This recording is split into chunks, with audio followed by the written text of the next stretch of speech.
Hello everyone, myself Dr. Manoj Nerwal. Today we discuss allylic halogenation or halodehydrogenation.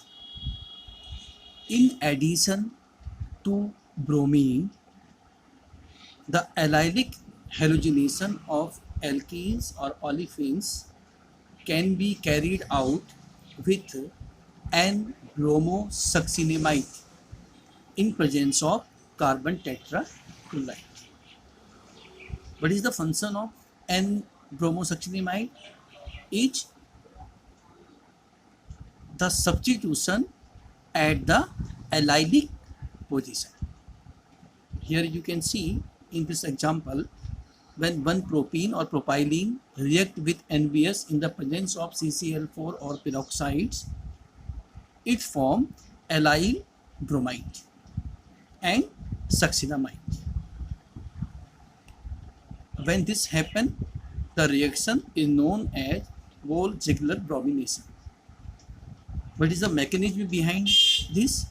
The reaction is initiated by small amounts of bromine free radical. First, bromine free radical abstract the hydrogen which are present at the allylic carbon or allylic position, form hydrogen bromide and allyl free radical. Now, N-bromosuccinimide react with HBr to form succinamide and bromine, and this bromine molecule react with allyl free radical to form allyl bromide. So this is the product which formed here. Now, what is the function of N-bromosuccinimide? The function of N-bromosuccinimide is to provide bromine in a low and steady state concentration and to use up the HBr. The HBr which is formed, N-bromosuccinimide is converted to HBr to Br2, and simultaneously it maintains low concentration of bromine. Why this is necessary? This will discuss we here. The allylic bromination of alkenes compete with polar addition of bromine via a bromonium intermediate. There is a competition between the polar addition of bromine and allylic bromination. Where is the difference? The difference in the concentration of bromine. You can see here the allylic substitution has the 1/2 order of bromine concentration, whereas addition follows a first or second order concentration of bromine. That's why higher concentration of bromine favors addition, while low concentration of bromine favors substitution. That's why NBS or N-bromosuccinimide selectively substitute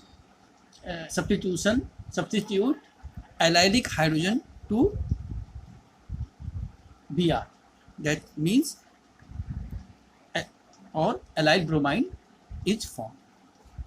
That's why here substitutions favors over addition. Now, allylic rearrangement.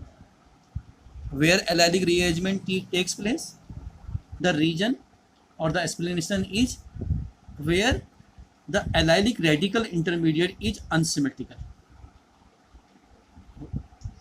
Then allylic rearrangement also takes place. You can see here in this case, when this alkene react with N-bromosuccinimide, two products are formed.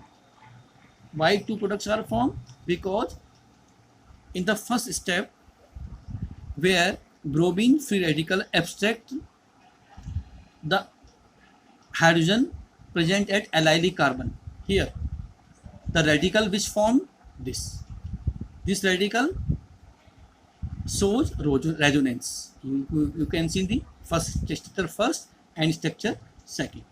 That's why when Br is added here, this product is formed. When Br is added here, this product is formed. That's why allylic rearrangement also takes place when unsymmetrical allylic radical intermediate are present. Now, the second point which we discuss, auto-oxidation or hydroperoxy dehydrogenation. The oxidation of organic molecules by molecular oxygen or the conversion of carbon hydrogen bond to carbon oxygen bond H is known as oxidation. Here the substrate RH react with molecular oxygen O2 in the presence of light to form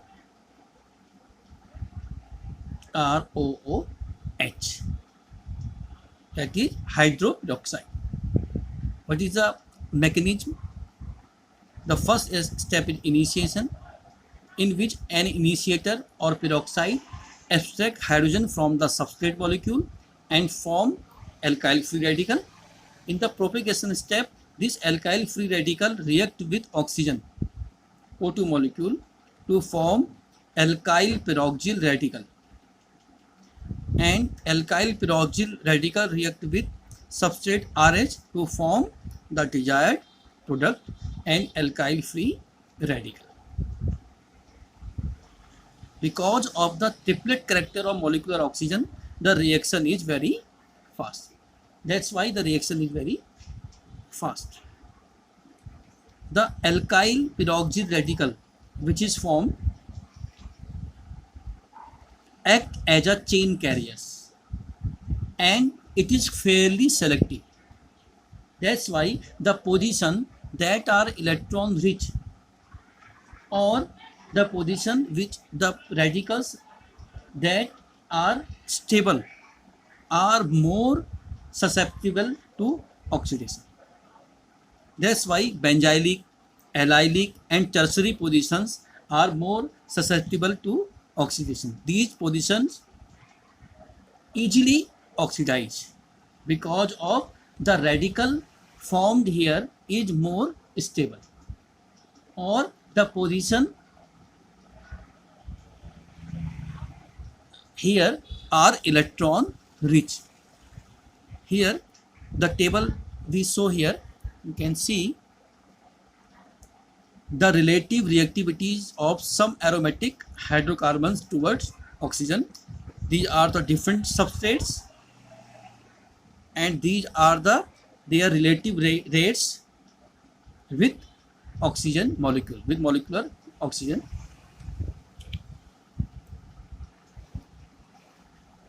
Now, also an example of auto-oxidation where cumene or isopropyl benzene is react with molecular oxygen to form the corresponding phenol and acetone.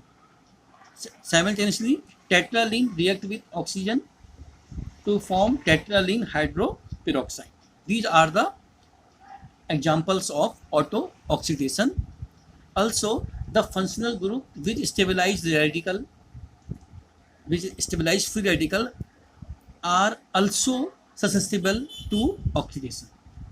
That's why the aldehydic CHO group is converted to carboxylic group by auto-oxidation. You can see the aldehydic has the general formula RCHO, react with O2 molecular oxygen and form carboxylic acid RCOOH. The mechanism here, you can see in the first step, initiator abstract hydrogen from the aldehydic group to form acyl free radical.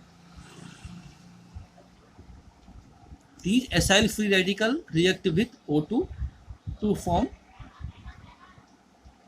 the corresponding free radical. The corresponding free radical react with again RCHO to form per acid and acyl free radical. The per acid, because of not easily isolated, because per acid is not easily isolated, that's why it's again react with aldehydic group to form two molecules of carboxylic acid. That's why the aldehydic group is converted to carboxylic acid by auto oxidation.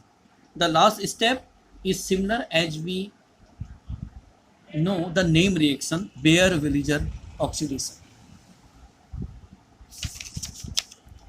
Simultaneously, here you can see an example where alpha position in ether is also auto oxidized to alpha hydroxy ethers. You can see here.